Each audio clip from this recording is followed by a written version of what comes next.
Do we know what makes us happy?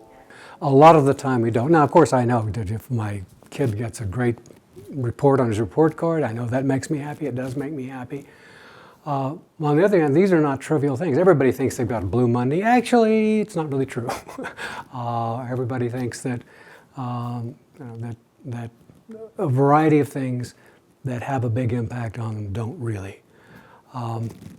And Wilson has also shown that people are terrible about predicting what kinds of effects on things in life. So if you've got people who are college students who are dating, and you ask them, what do you think, what would it do to you if this were to break up?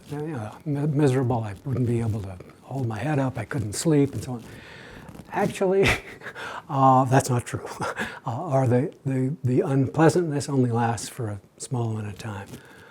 Or you ask people who are just coming into a university, freshmen, what if you got dorm X? What do you think it would mean to you? You say, oh my God, that's terrible. It's dark, it's gloomy, the people there are boring, it would wreck my life.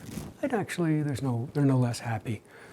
Even everybody assumes they'd be thrilled and delighted forever if they won the lottery. That only lasts for a few weeks, and actually lottery winners end up being less happy than they were before. I mean, their neighbors are begging them for money, etc. The flip is true as well. I think it happens for death. One's own. That would be interesting. But death doesn't, bereavement doesn't last as long, or it's not as bad as we think predict would be. Bereavement doesn't. If you ask people, what do you think it would do to you to become paraplegic, couldn't move your leg? People take it for granted that would wreck their lives. And of course it's terrible for a while. But eventually, I mean, they're never as happy as they were before or as the average person, but the misery does not last. And they find pleasure in things that we don't. They say, I enjoyed brushing my teeth today. So, I mean, there's Wilson and Dan Gilbert, his colleague, have a notion that we don't understand how good our psychological immune system is. That is, ways we have of lifting ourselves up, and we don't know what the hell is going on. Dissonance reduction is one. Somebody moves from the Midwest to California, but it's a different job, and he has to go to a small house, and so on. He's going to lose some things. But he reduces dissonance by saying, who wants to take care of a big house like I had in the Midwest, and the weather here just covers a multitude of sins, and so on. So we're very good at rationalizing, explaining away, at making things better than we think we could. So, and they have a concept of immune neglect. We don't understand that about ourselves. We don't understand that we will adapt. It's amazing how ignorant we are of things that are really important to us, and how much we insist that we know why these things happened or would happen. My favorite study in this whole line of work was done with Harvard women.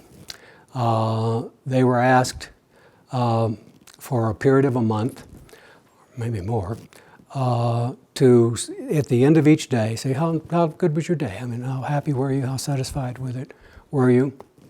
And then they answered a number of other questions to evaluate what went on during the day, or just report. What day of the week was it? How was their sex life that day? How did the work go? How much sleep did you get? Etc.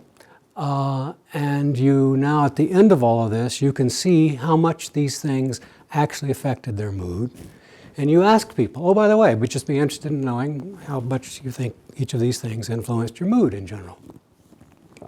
There was no correlation whatsoever between the actual impact of these things on people's mood and people's reports about the mood. And if instead of saying, how much did these things affect you, you would say, let's take a hypothetical person, Jane. Tell me how you think each of these things would affect you. Well, she gives the same answer that she would have given for herself. She's no more right about Jane than she is about herself.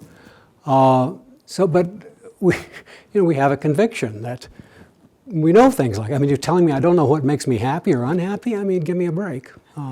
Sorry, can't give you a break. Let's go. My name is Richard. I think about inference.